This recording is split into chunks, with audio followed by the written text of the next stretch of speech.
Price God, Ave Maria. പ്രിയപ്പെട്ട കൂട്ടുകാരെ, കഴിഞ്ഞ ദിവസം വചനത്തിലൂടെ ഈശോ എന്നോട് സംസാരിച്ച ഒരു കുഞ്ഞ് എക്സ്പീരിയൻസ് ഷെയർ ചെയ്യാനായിട്ട് ഞാൻ ആഗ്രഹിക്കുകയാണ്.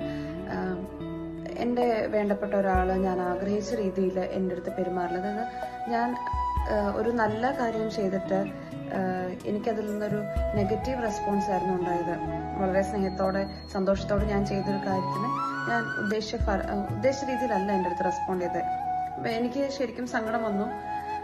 ഞാൻ ആ സമയത്ത് ഈശോയോട് ഓടിച്ചെന്ന് സംസാരിക്കാനായിട്ട് ഈശോ കൃപ തന്നു.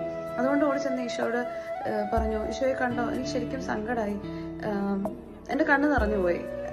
പക്ഷെ പെട്ടെന്ന് തന്നെ വചനം തുറക്കാനായിട്ട് തോന്നി. ബൈബിള് തുറന്നു. ഇപ്പം എനിക്ക് കിട്ടിയ വചനം ഇതാണ്. ഹോസിയ പ്രവാചകന്റെ പുസ്തകം 14-ാം അധ്യായം 8-ാം വാക്യം. നിനക്ക് ഉത്തരം അരുളുന്നതും നിന്നെ സംരക്ഷിക്കുന്നത് ഞാനാണ്. നിത്യഹരിതമായ സരള മരം പോലെയാണ് ഞാൻ. നിനക്ക് ഫലം നൽകുന്നത് ഞാനാണ്. ആ ഒരു സമയത്ത് ഞാൻ ശരിക്കും വണ്ടർ അടിച്ചു പോയി. എത്ര ബ്യൂട്ടിഫുൾ ആയിട്ടാണ് ഈശോ ഡയറക്റ്റ് ആയിട്ട് സംസാരിക്കുന്നത് എന്നുള്ളത് എനിക്ക് മനസ്സിലായി. വചനം ഈശോ തന്നെയാണ്.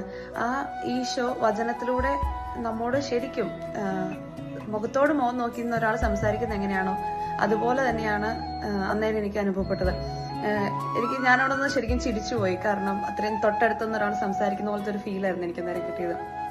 ഈശോ എന്നോട് പറയാം, വേറൊരാള് പറയുന്നതോ വേറൊരാള് റെസ്പോണ്ട് ചെയ്യുന്നതോ നിന്റെ വിഷയമാവേണ്ട കാര്യമേ അല്ല. നിനക്ക് ഉത്തരം അറിയില്ല. നിനക്ക് എന്തെങ്കിലും ചോദിക്കാനുണ്ടെങ്കിൽ എൻ്റെ അടുത്ത് ചോദിക്കാൻ, ഞാൻ തരാം ഉത്തരം.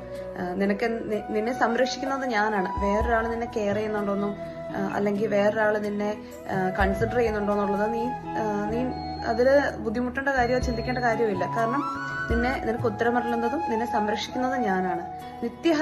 നിത്യഹരിതമായ സരള മരം പോലെയാണ് ഞാൻ എപ്പോഴും നിത്യമായി ഞാൻ ഫലം നൽകും. നിത്യമായി ഞാൻ പ്രൊഡക്റ്റീവായിരിക്കും. അപ്പം നിനക്ക് ഫലം നൽകുന്നത് ഞാനാണ്. അപ്പോൾ എനിക്ക് എന്തെങ്കിലും കിട്ടണമെന്നോ എനിക്ക് ഫലം ചൂടണമെന്ന് ആഗ്രഹമുണ്ടെങ്കിൽ ഞാൻ ഡയറക്റ്റ് പോകേണ്ടത് ഈശോയോടാണ്. ഈ ഒരു വചനം എനിക്ക് ശരിക്കും ഒരു ലൈഫ് ലോങ് പവർ ഹൗസ് പോലെയായിരുന്നു. എൻ്റെ ജീവിതകാലം മുഴുവൻ വചനത്തിൽ ആശ്രയിക്കാനായിട്ട് ആ ഒരു മൊമെന്റ് എന്നെ ഹെൽപ്പ് ചെയ്തു. തിരിച്ച് ഈശോയുടെ അടുത്തേക്ക് എപ്പോഴും ഓടിച്ചെല്ലാനായിട്ട്, ഈശോ നീ എന്താ പറയുന്നതെന്ന് ചോദിക്കാനായിട്ടുള്ള ഒരു ധൈര്യം, ഒരു കൃപയും ആ വചനം എനിക്ക് തന്നു. Thank you. Praise God. നിങ്ങളും ഇതുപോലെ നിങ്ങൾക്ക് ആയിരിക്കുന്ന അവസ്ഥയിൽ ഓടിച്ചെന്ന് ഈശോയുടെ അടുത്ത് സംസാരിക്കുക. ഓടിച്ചെന്ന് തുറന്നു നോക്കുക വചനം. ഈശോ കറക്റ്റായിട്ട് സംസാരിക്കും. അല്ലെ ഈശോയുടെ ഒന്ന് കാതോർക്കുക, ഈശോ നീ എന്താ പറയുന്നത്. ഈശോ ഉത്തരം തരും. ഈശോ സംസാരിക്കും. ഈശോ സംരക്ഷിക്കും. ഈശോ ഫലം നൽകും. Praise God. Ave Maria.